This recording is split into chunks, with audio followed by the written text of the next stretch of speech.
I remember coming back for my leave, like my 2 weeks I got to come home from Iraq, my dad picking me up at the airport and like him driving so close to cars and me just getting terrified. Like, why are you so close to that car? Because in Iraq, you don't drive close to anything. You drive through things, you drive around things, you go out of the way. And I just remember being on the interstate and just like freaking out, like, get away from that car. What are you doing?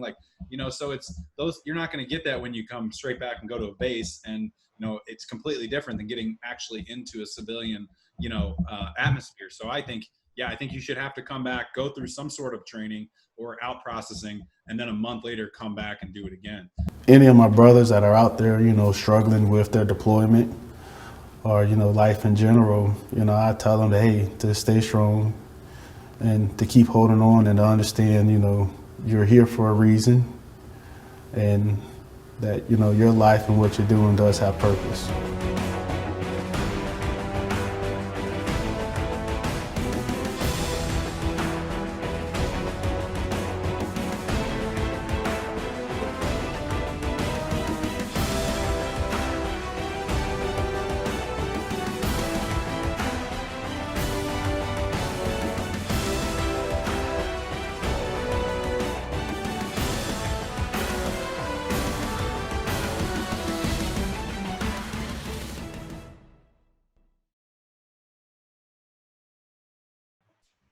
Good morning, everyone, and welcome to our next episode of Guards Down. I have with me a very special guest from the KC crew, Luke Wade. Luke, how's it going?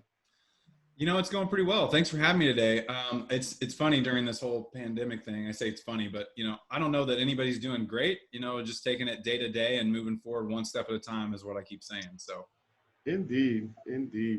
I know with the whole pandemic, people are traveling less and staying in more just because of what's going on and trying to help stop the spread of the virus. And so it's been pretty difficult. I know on my end I've had two family members die from from COVID, and another death that's not COVID related. But I mean it's just been like some trying times like these last couple of months. yeah, I'm very sorry to hear that. I actually, I feel like, I know you're on the coast. We're, in the Midwest, we're a little bit sheltered. I feel like it got here last, and I'm just starting to see people I know be exposed. So, we're a little sheltered, and I feel like it's sometimes a good thing because, I haven't had direct contact with anyone or known anyone that's passed yet. So I apologize that you've had to deal with that. And I know there's a lot of other people out there that have. So hoping that we, make it through with minimal here in the Midwest, but I know that's probably not the case. Indeed. Well, I hope you guys do as well. And I just hope people stay safe out there. Well, look, let's get into it. Tell us about yourself. Yeah. So my name is Luke Wade. Like you said, my original business, or how I got into the entrepreneur world, is with KC Crew. The whole idea of it is really just connecting people through sports in the community to have fun. And it started out with just me and my friends, looking for something to do in downtown Kansas City about 8 years ago. And so I just rented a softball field, told some friends, and we had 1,000 people sign up the first year. And then it just kept escalating from there. I'm actually a web developer, or my background was, and I used to build websites for big ad agencies, and I really, really love my job. And so I didn't even think of myself as an entrepreneur for about 3 years into KC Crew. And at that time we had 3,000 people playing a year, and someone essentially came and offered to buy KC Crew from me. And that really switched the trigger in my head to say, like, hey, maybe this is worth something. I haven't really put much time into this. I didn't even know how much money we were making. So I actually turned down the offer, left my job, and that was about 6 years ago. And now we have about 15,000 participants a year in our sports leagues, everything from softball, sand volleyball, kickball, and basketball to cornhole, pickleball, even karaoke leagues. And we do a really good job of partnering with private and public entities like parks and rec departments, giant arenas that are unused, really unused spaces to help drive adults and young professionals into those areas to help build community and a lot of economic development. So it's been really, really exciting. And then the other side of the business of KC Crew is our events side, which we didn't really talk about earlier. Is I love creating really unique, fun ideas on one-day events and tying in charities and local partners. One of them is our longest running one's 8 years old. It's called the End of the World Pub Crawl. We actually shut down a street. We fill it full of zombies, and you get a flag football belt, and you have to dodge zombies as you run from bar to bar.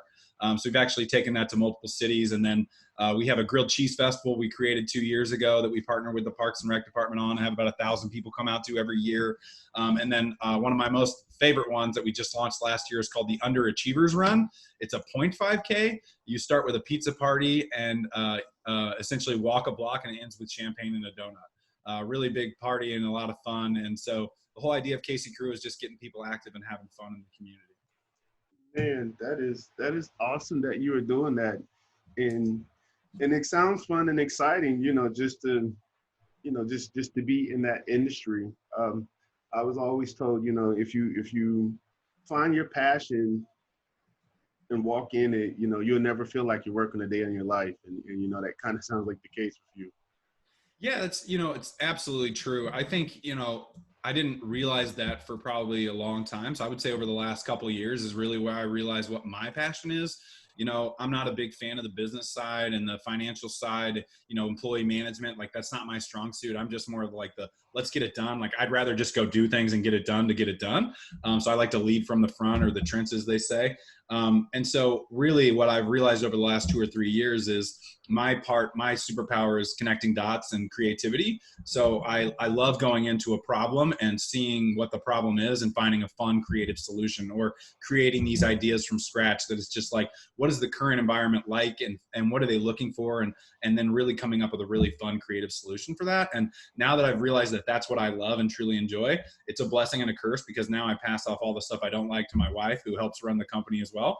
But also I get to spend a lot of time on the new, fun, creative stuff that I truly enjoy. I like starting it from scratch, figuring it out, solving it, going through all the issues. And then once it's done, all right, I'm done with that. What's the next thing? So now I really do feel like I haven't been working for almost 3 years. There's a lot of work there, a lot of hustle, but when you're doing what you love, it's a lot more fun. Yeah, yeah. And so you're also a veteran as well, right? Yes. I joined the military, the Army National Guard, at 17 years old to pay for school. And then about 6 months later, after I got back from basic training, 9/11 happened. So my senior year of school went from like, oh, I joined the Army to pay for school, to I don't even know if I'm going to get to go to school now because we have to go to war. And so luckily, I actually was able to go to about a year and a half worth of college, got to play college football at Southeast Missouri State.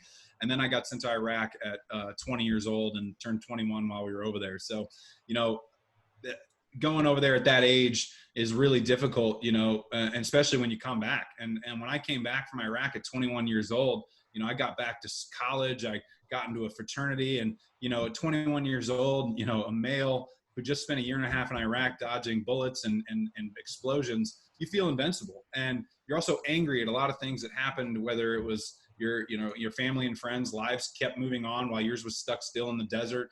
I came back a very angry young man in college, and I was, I'm embarrassed and, not happy with a lot of decisions I made in school. I got in a lot of trouble and said a lot of mean things, did a lot of wrong things in school just because of that trauma that I experienced. And I just felt like I was invincible. If I can survive Iraq, what is Southeast Missouri going to do to me? So it took me a long time to really get over that and realize that I had a lot of those trauma issues. And, I had a health scare about 3 years ago that really opened my eyes into, figuring that out. And I've spent the last 3 years working on, mindfulness, meditation, empathy, perspective. And that's really what's helped change my life. Yeah, yeah. Okay. So with all that being said, just wanting to take it back to like the beginning, did your parents or the people around you teach you how to deal with trauma and grief? No, I would say probably not. I grew up actually in a very religious family. I remember going to church Sunday morning, Sunday night, Wednesday night, every week for 17 years of my life, going to church camp every year, volunteering. And I think those are the good things that come out of like, religion is, morals and volunteering, helping others. But there's also a lot behind the scenes they don't teach you. And, you don't talk about things just because they're wrong. Like in my religion, or the religion I grew up with, is drinking's wrong, dancing's wrong. I mean, just a million things are wrong, but they don't really explain why. You can't even talk about it because it's wrong. And so, no, I don't think we really grew up, talking about our problems, our issues, and dealing with trauma. It was more just deal with it, or it was unspoken. So unfortunately, no, I think that's a big problem in the world today as well. Yeah. Okay. What's been your experience with trauma and grief? I think it all started more around, some issues growing up in school, getting in trouble, seeing some things in Iraq. But, I've had quite a bit of grief over the last couple of years with both of my grandparents passing, and then my wife's grandparents passing in the last 2 years. So lost all four grandparents in the last 2 years. My grandparents on my side were a staple of our family.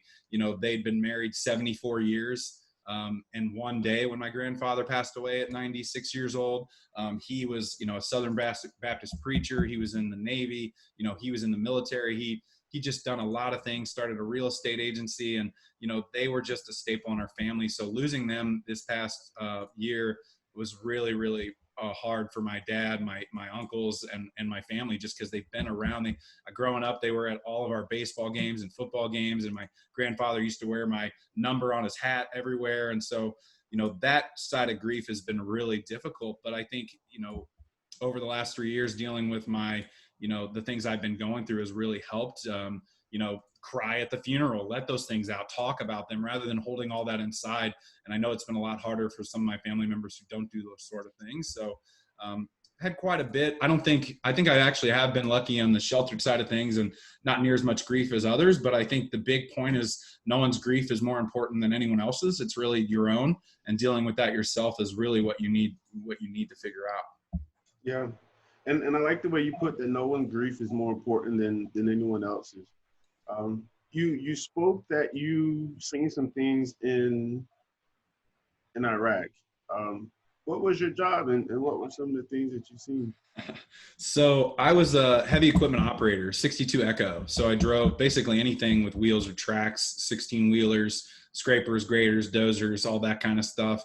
At 20 years old, freshman in college, pretty bright kid. I had trouble listening to people in charge of me that I didn't think were smart. So I made my life a lot harder than it should have been in Iraq by not keeping my mouth shut.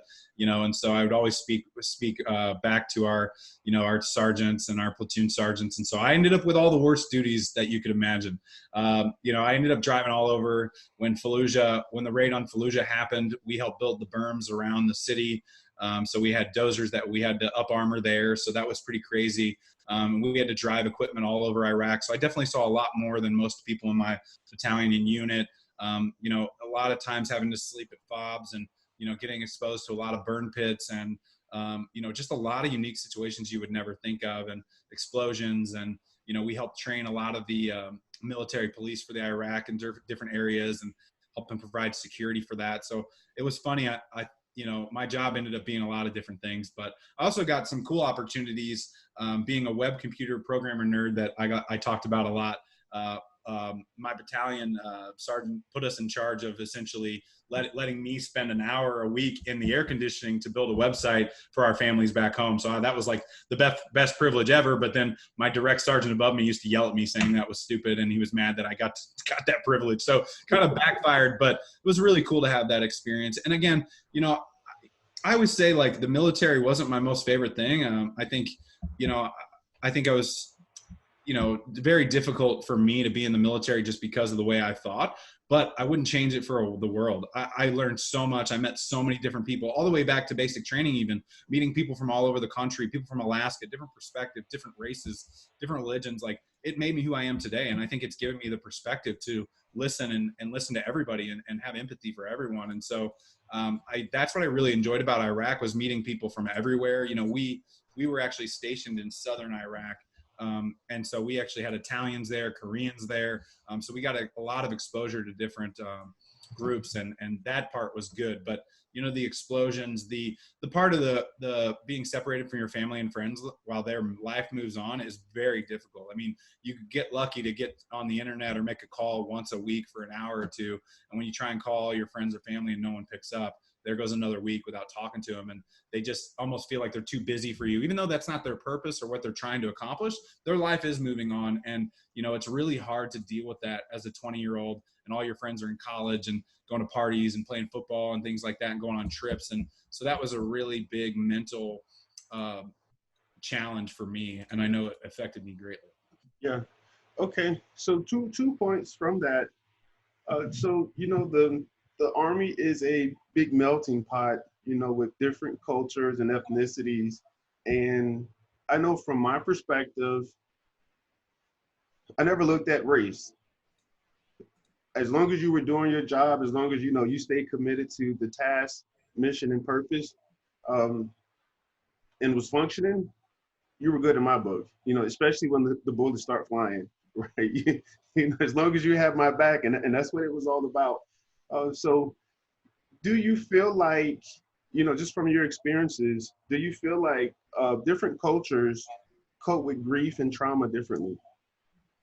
Oh, definitely. I mean, if you do research on like samurais and that kind of stuff, like they journal. They've been journaling for centuries. They journal about their feelings and what it was like in war and things like that. And so I definitely feel like different ethnicities deal with things differently. I obviously being a white male from the Midwest, I grew up very differently than other people, but I know that I one of my best friends growing up was black, and he's still a good friend today. And I never really looked at those sort of things. I feel like honestly, as an adult, I've started realizing that his family had to have different conversations with him than mine did, about his race and how he's going to be treated differently. So I think having those conversations as a young kid makes you deal with this sort of stuff differently as you grow up. Whereas I was never attuned to those sort of things as a child. I just knew my best friend was black and didn't really see directly anything happen to him, but even though I'm sure it did, and the way he was taught to deal with it was probably different than me. And so I definitely think different cultures and races deal with things differently. Just it all comes from, personally, I believe, your education as a child and who brought you up and how they brought you up. And that's how you're going to deal with things until you learn to do it a different way. Okay, no, and I definitely agree with that. You spoke on, of course, going to school in your early 20s and having gone to war and then coming back. And you spoke about this feeling of being invincible as well as being angry. And so talk to us about the unhealthy side of that as when it comes to coping. Sure. And I think a lot of that, and I don't know, I haven't figured out why I was so angry, to be honest. I just know that everything made me angry. When I came back from Iraq, you said the wrong thing to me and I fight you. Like that was just it, so it was, and obviously there's negative repercussions for that legally, physically, but in that scenario, when you have so much anger blinding you, you can't hear the other person's perspectives, ideas, anything. And so that blind anger is just limits you from educational growth or personal growth. And so, despite all the things that happened from my anger, whether it was breaking things, getting in trouble, fighting people, legal issues, there's also like no personal growth. I felt like, 4 or 5 years there of just pure anger. I didn't really improve as a human being. And I think that's really what I've been focusing on over the last 4 or 5 years is how do I improve as a human being so that I can help other people as well. And when you're angry, there's just nothing else. I mean, you just don't hear anything else. You don't see anything else. All you see is your perspective and what your agenda is. And so I think that's when you can let down the anger and hear other people, you can have better conversations. You can achieve more in that scenario. Indeed. Okay. And so, what were some other unhealthy coping techniques or tools or experiences that you had?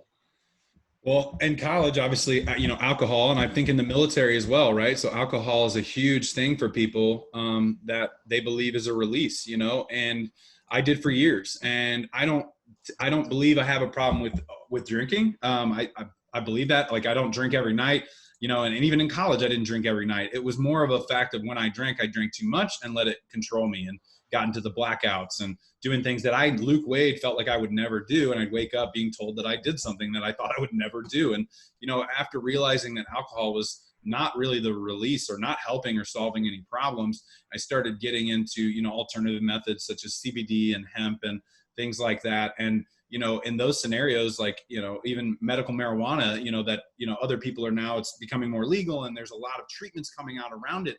like those sort of things, you never really lose your inhibition. You never lose who you are.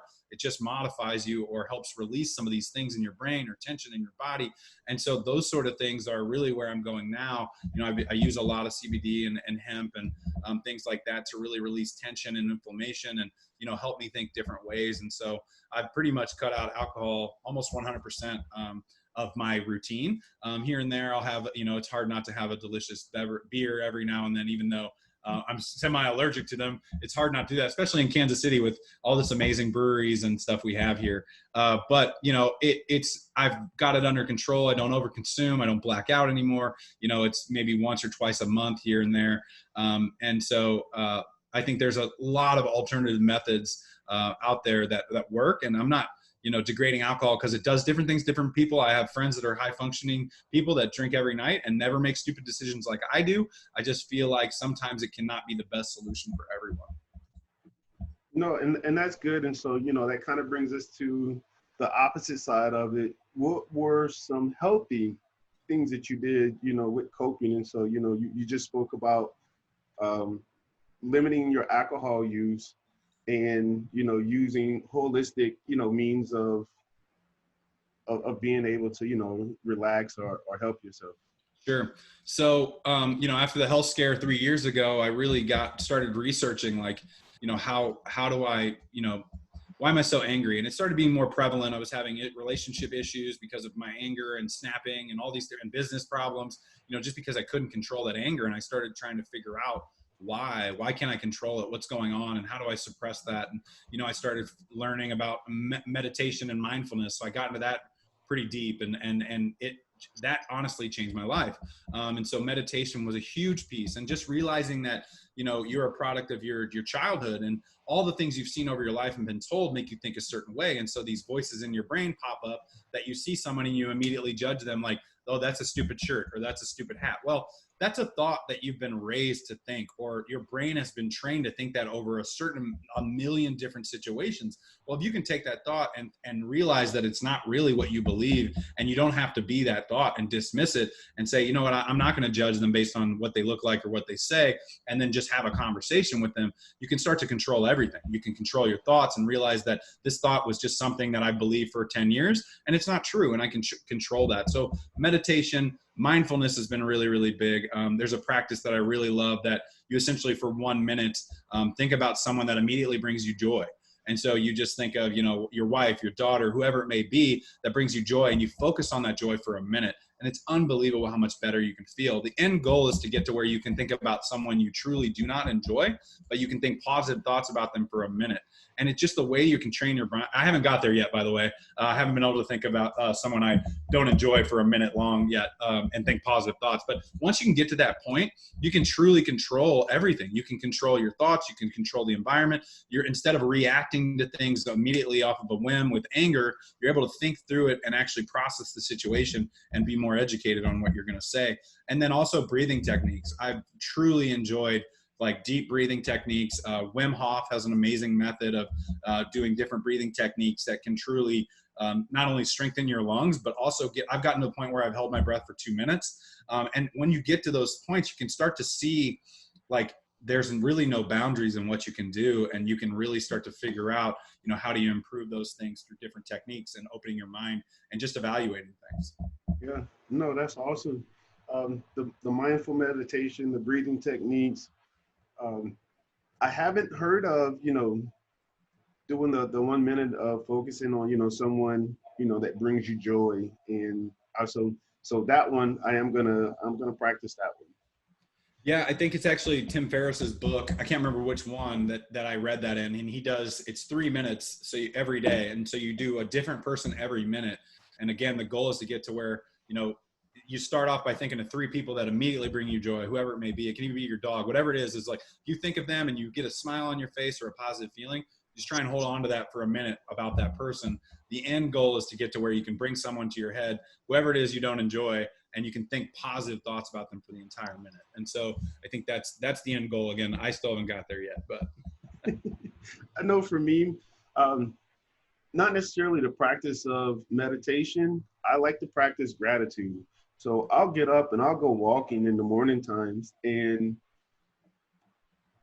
I just appreciate the day. I take a moment to appreciate the day. You know, the skies, the birds, the nature, um, and just being able to, you know, move and function. And so like I first look at and appreciate the little things about life, and then, you know, I'm able to like get my day started and get going. Um, I wanted to talk about the anger because, you know, people can go from 0 to 100 real quick. Is there any telltale signs of it coming on or the onset of it? Um, is there anything that we can do to notice it, and before we get angry and do something dumb, what would you suggest? You know, like Sure. So honestly, in the beginning, no. And you know, it all started for me. It started with mindfulness and the meditation. The meditation, once I was able to, the meditation, the whole point of it is, and I love this analogy, is imagine yourself sitting on a park bench watching cars go by, and the cars are your thoughts. You can choose which car to focus on and which car not to. You want to focus on the red car, the blue car, whatever. You can choose what to focus on while you're sitting on the park bench. Same thing with your thoughts. As your thoughts arise, you can choose to focus on that thought and go with it or not. So that's what the point of meditation. Meditation will help you control that, and it takes a while. You know, I got to where I could only do a couple minutes at a time of meditation. My brother was the same way. Your brain just starts sprinting all over the place. You get scary thoughts. It's very crazy. I'm a big fan of the Calm app or Headspace. Those are several great apps that you can download, start for free, and try those. And that's how I got started. I just kept doing the Calm app 7-day trial over and over again, and then I ended up buying it and doing all the different stuff. So I would say start there. If you just, and I've had friends message me because I've been very open about my anger issues and how I've been solving them. And I've had friends message me like, same question, how do I get started? I just can't stop it, you know? And I say, start with meditation. Once you're at a point where you can realize when you're like, man, why am I so angry? And if you're still there, like where I am, I got to a point where I could feel the anger rise over nothing. It was even like playing in a kickball game and somebody made a stupid move. This anger. And I got to a point where I was like, I got to stop playing kickball. Like, I don't know why I'm so angry all the time. And I realized it's just things. Once I got to that point, I realized that I knew I was angry for no reason. Then I realized that I started looking into other methods. And the most recent one that I found is biofeedback or neurofeedback. And what's really interesting, there's a doctor here in Kansas City, Dr. Teresa Hubbard. She's amazing. I've been visiting her for a couple months now. The idea is that, and she had the same revelation, is she would sit down with people in therapy and basically realize that this person has spent years working on their anger problems, whatever it may be. And they've gotten better and it's been amazing. But at some point they can't get better. It's like, and that's where I've been is the anger still comes. I control it better. So now I'm like, well, how do I stop that anger completely? Well, what she realizes it's actually through traumas, and mine's actually, I've had 10 concussions in my life and a lot of other things. And when you have concussions or, you know, like the football, you know, all the different things that happen in football have changed your brain, the white matter, the gray matter, all the stuff in your brain get changed. And it actually changes your amygdala and your fight or flight response. And I'm not a scientist. I'm just regurgitating all the things I've heard. But essentially, at some point, your brain is rewired to just put you in this state of anger, which is really fight or flight. And so what she realized is if I can help rewire their brain a little bit through all this trauma that they've experienced, then that can help solve the anger from even coming up. And so I've gone through, I think 6 or 7 different treatments where they literally, they do a scan of your brain waves, and they figure out which brain waves are off. And for me, mine was actually, I have problems with my brain never shutting off. And people are always saying that you talk so fast. It's because my brain's like, you know, a million miles a minute. But it's also a negative when I lay down at bed at night, I can't shut it off. I can't go to sleep. I shut my brain or my eyes and my brain just keeps going. And she's realized that my brain has rewired itself to never tell myself to go to sleep. So when I close my eyes, my brain doesn't say go to sleep. It just goes. And so through this treatment, it's essentially exercising that brainwave to help my sleep brainwave tell me go to sleep. And what's been really interesting is I've actually noticed, and this is just some of the, you know, parts of it, is a day after the treatment, I'll be more anger and more irritable than I normally am. And it's because it's rewiring my brain. So there's just different solutions, and not one solution I think works for everybody. But I think honestly, starting with meditation and mindfulness and gratitude, and that's the best way to start, is once you can control, realize that those thoughts aren't really controlling you that you can control them, that's the best place to start. Hey guys, it's Jerome. Greg and I wanted to invite you to the community that we created for the whole Guards Down family. Jump on Facebook or check the show notes for the Guards Down Facebook group. There you'll be able to find a community of folks who are committed to raising awareness about complex grief and PTSD. Look forward to chatting with you guys in the group. Now let's get back to the episode. Over this spilt milk for no reason. Once you can realize it, then you can start to control it and look at your next steps. Yeah. And so I like how you speak on it, because just like I had anger issues too. I went from 0 to 100, real quick. And as I got older, and I definitely had to ask myself the questions, why am I so angry? I felt like I turned into the Incredible Hulk, and just when it hit, it was like, that quick rush of adrenaline. And like you said, you just that fight or flight. And so, that fight mode wanted to kick in. And it took me having to, ask myself that. And honestly, like after some bad decisions, it was like, okay, well, I need to figure out how to not turn into the Hulk, right? And so, taking that half a second to breathe and like you said, you get to choose what thoughts you focus on. And so you get to choose also what feelings you react to as well. And so, being able to step outside of yourself and look and be like, okay, well, do I want to act on this feeling of aggression, or is it really just another drop in the river and just watch it go by? Yep. So I like how you put that. What can a person do? And want to talk about the support aspect of it. What can you do to help yourself? And I think the first part you hit on, which is great, is the meditation. Anything else that you would suggest? Yeah, I think, getting a part of a community that are all trying to improve is a great way to start. So I had already started my journey when I found this, but there's several veterans programs in Kansas City that are all surrounded around these issues, people with trauma. And one of them is called The Battle Within. And it's essentially a week-long program where they do yoga, meditation, mindfulness. It essentially teaches you all the things that I'm talking about. So I went through that program, and then you get a part of that community of people just like you. And I think the first step is, as men, we're trained our entire lives. Don't cry, don't do this, don't talk about your feelings. And I think that's why we're in the situation we're in is, you're not talking about it, you're not communicating. And so if you can get around other people who are like-minded like you, that are trying to improve and can talk about the problems that you're having and work together on it, that's a huge support program that you should definitely be a part of. So I think finding other people like you trying to improve would be the next step, or the same time step. So starting the meditation and mindfulness, but also joining a group or finding other people that are doing the same thing to help you along the way is a big step. So a lot of people, the biggest problem is they think they're alone. They think they're the only ones going through these problems, and they're not. There's so many other people out there with the suicide rates and all the things going on. All these people are having the same problems of you. They're just not talking about it, and they chose a different path. So, being able to get in those communities and talk to people is a huge part of it. Yeah. Okay. And I definitely agree, especially like to support being around people that will help you keep in a good mood, right? You feed off of other people's energy and vibe. And so, being around supportive folks and just being self-aware, is the biggest part. Okay. So from a outside looking in, from a support aspect, how could someone help you or help, another person who's dealing with trauma and grief?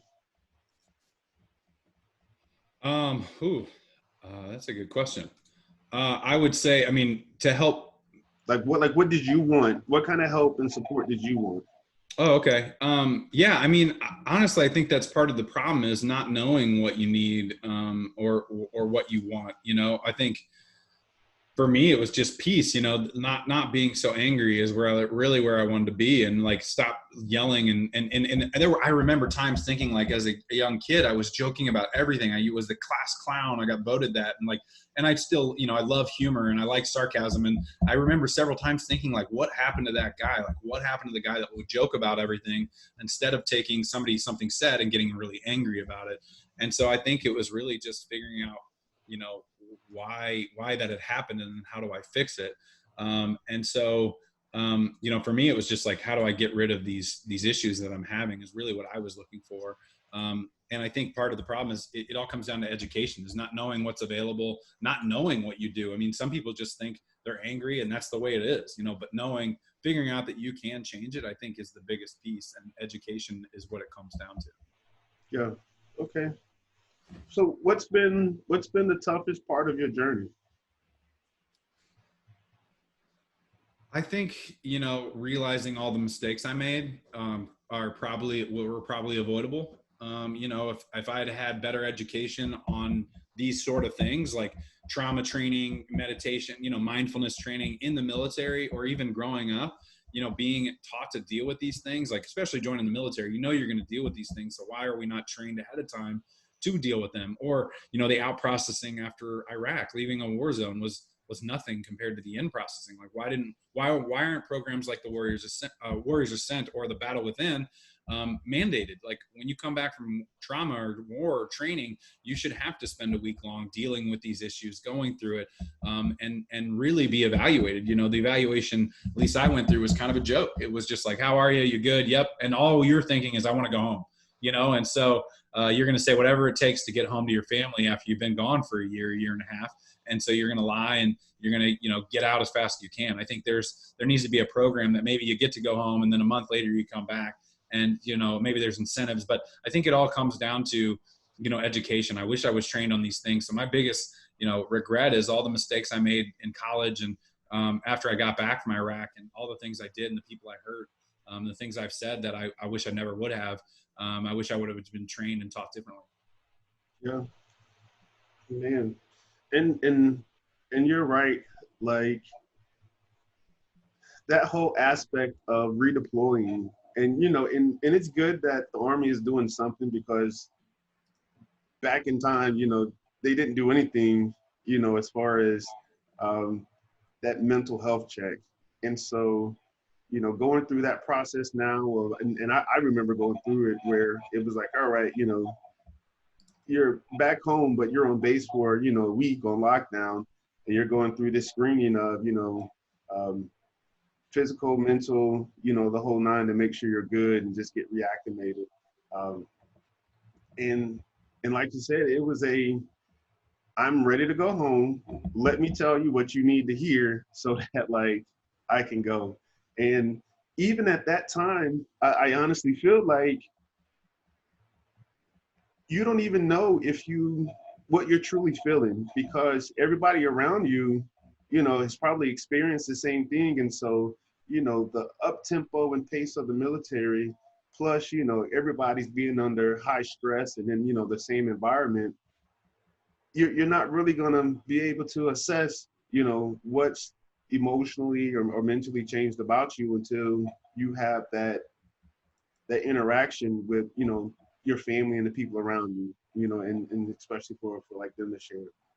Sure. Yeah. I mean, when I remember coming back for my leave, like my 2 weeks, I got to come home from Iraq, my dad picking me up at the airport, and like him driving so close to cars and me just getting terrified. Like, why are you so close to that car? Because in Iraq, you don't drive close to anything. You drive through things, you drive around things, you go out of the way, and I just remember being on the interstate and just like freaking out, like, get away from that car. What are you doing? Like, so it's those, you're not going to get that when you come straight back and go to a base, and, it's completely different than getting actually into a civilian, atmosphere. So I think you should have to come back, go through some sort of training or out processing, and then a month later come back and do it again.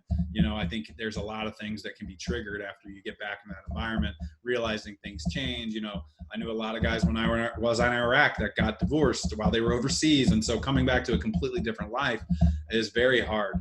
So I think there should definitely be a change in that. And the Battle Within, I know, has done a lot of work around that, and they're trying to become a part of that program where it is mandated that you come back and go through that. Yeah. So you said the toughest part, and I'm just paraphrasing, is that realizing the damage that was made. And so, hurt people hurt people. And so I want to talk about,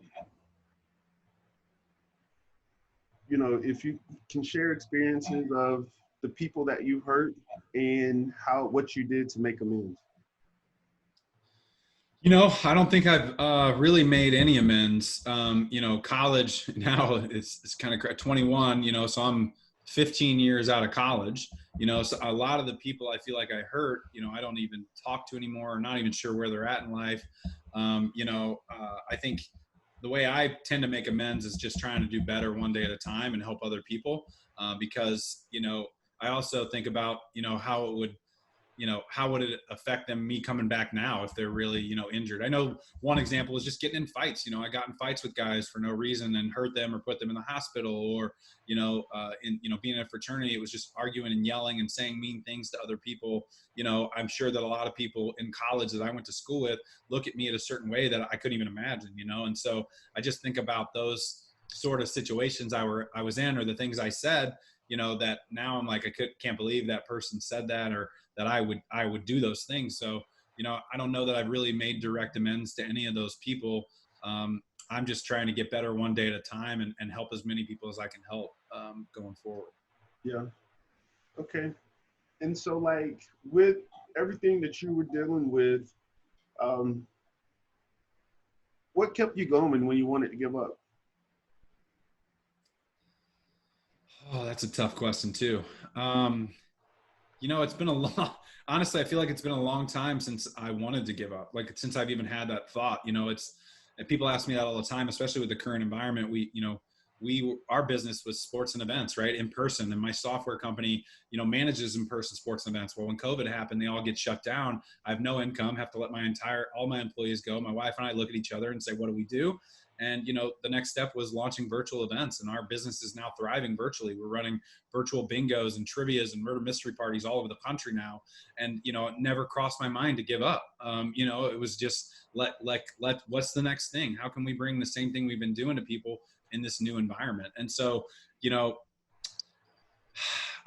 been a long time since I wanted to give up. There's definitely days that I, think, man, I need a break, or I need to lay down all day today, or, I don't know that we're going to make it, but I always look at the next step and the next forward, and I think, I think a lot of that comes from the environment that I'm in, right? Like, most people don't understand my business. Like, how do you run a softball league and make money? Like, my mom still barely understands what I do. So it's like, every time I think about my business, it's amazing that I'm even making money and running a business doing what I'm doing. So having that in mind, I'm always just thinking about, we can always figure this out. I can always make it work. There's always a next step,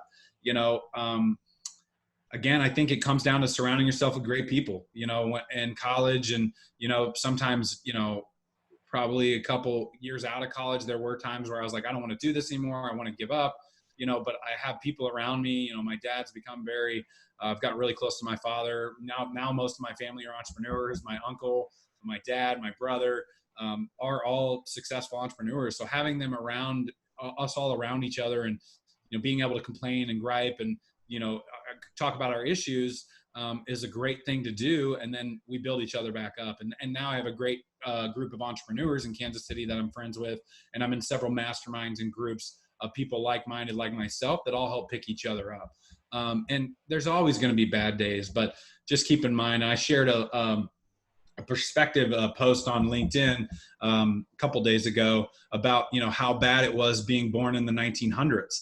Imagine going through World War I, World War II, the Great Depression, all the things that those people went through. Our grandparents, essentially, what they went through is nothing in comparison. What we're going through today is nothing in comparison to what they went through. And so just keeping those sort of things in mind and perspective is really how I keep pushing forward. Is like, I always consider, all I have to do is go to the VA for one day and realize how good I have it. Guys in wheelchairs, women without arms and half their face is gone, I have it great. And I think that perspective no matter what happens to me, keeping that moving forward is the way to do it. Gotcha. Yeah. So that never give up attitude and having an understanding that, you know, it could have been worse. So be grateful for, you know, what you have now. I like that. Okay. It can always be worse. I think military guys always know that, right? Like we're always like, man, this is horrible. And then they tell you something else that makes it worse. So I feel like the military definitely can appreciate it. Can always be worse. That's the best way to think of things. So. Yeah. Okay. The other part to this is what caused you to correct some of your destructive behaviors, especially being angry? I started seeing how it affected my day-to-day life, especially my wife now, you know, back 2 years ago. We got married 2 years ago, but we've been together for about 6 years before that. So seeing the destruction it was doing in our relationship, you know, just I ended up taking a lot of my anger out on her because she was there, you know, even though it had nothing to do with her. And so realizing the damage that was doing to our relationship and her, you know, really put it in just perspective for me that I've got to change this. I'm hurting the people around me that I care about the most. So I think that was the biggest thing. Got you. And so, like, with this, and you know, with the aspect of, you know, your wife, I hear a lot of people when they talk about having to correct, you know, their behavior. Most of the people is because they were close to losing something, whether it be a significant other or just losing themselves. And so I guess I want to ask, you know, like, does it take a person having to hit their low to change? I don't know if it's necessarily the low, but I think something has to happen, right? Otherwise, you're in your comfort zone. And most people, that's why it's called a comfort zone, stay there forever, you know, until they get kicked out of that situation and they absolutely have to change. It's really hard, you know? So I say a lot of things now that I think people sometimes look at and be like, well, that's not me. I don't have that, or I haven't had that happen until it does, you know? So I think it doesn't necessarily have to be your low, but I think there's something has to happen to make you realize that there needs to be a change. And I don't know what that is. It's different for everyone. Could be an extreme low, but it also could just be one thing. So I do think that something has to happen to trigger that, to make you realize that and make that change. Otherwise you'll just be stuck in your comfort zone. Got you. Okay. Well, let's talk about professional help. Did you seek it, you know, throughout, you know, your journey? And if so, you know, describe your the person that helped you, your counselor. You mean like a mental health professional? Uh-huh. Yeah. So you know, I really hadn't had any help until I went through the Battle Within program for people with trauma. A lot of it was self-education, you know, reading a lot, watching videos, doing the meditation, just educating myself and researching a lot of different things. And then now, essentially, there's a program that I got into through the Battle Within that is now like the next step of therapy. And that's how I found the biofeedback or the neurofeedback. And so, you know, most of that is, you know, I'm very self-aware now. So I know like when I'm angry or, you know, that I'm being ridiculous. And so that's the first step of getting there. And so the person I'm working with now, Dr. Teresa Hubbard, is really around the changing of the brain, the biofeedback, because I'm at a point where it's like, I'm aware of the problem, but my brain is wired wrong so that I can't really stop the problem. I can control it, but I can't stop it from arising. And so that's the next step for me. And, you know, we've talked through a lot of things and we've explained a lot of things, but at the end of the day, it really comes down to communication, just explaining why you're angry or why something made you feel a certain way instead of just yelling and being angry about it. It's like, look, you not coming home until this time and not communicating with me made me very scared or worried that something was wrong with you, rather than like, why the hell did you do that? You know, screaming nonsense. Just explaining why it made you upset or scared is the first step to the other person being like, oh, wow, I didn't even know that made you feel that way. So I think most of the issues come down to really communication. And that's some of the stuff I realized along the way is like, the more open and communicative I am, the less I'm misrepresented or people understand me differently, or the less other people take my, you know, what I'm saying differently than I mean it. Gotcha.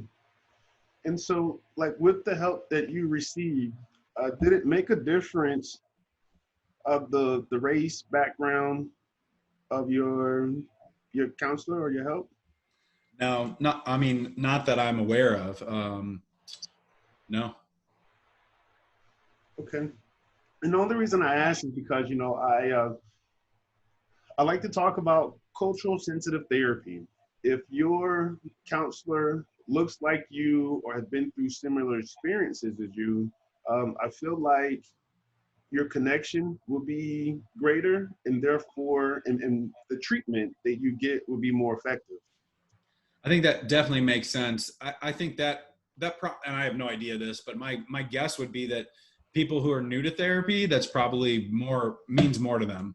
Whereas, my therapist is a fire walker, and she does all these things that I would never even imagine doing, or like never even conceive. So I don't really feel like I relate to her. But when she was able to explain to me the whole purpose of biofeedback, that she basically related to me that exactly what I was going through is why she created what she does. So like the fact that you're aware of your anger, but you can't stop it, is the reason I do biofeedback. And she explained that. So I was able to relate to her in that, wow, this is amazing. Even though, she is a woman, she's not a white male, whatever that means, I was able to relate to like, oh, wow, what she's saying is who I am, where I am at. And so maybe I should try this as the next step, because that she said exactly what I'm going through. Yeah.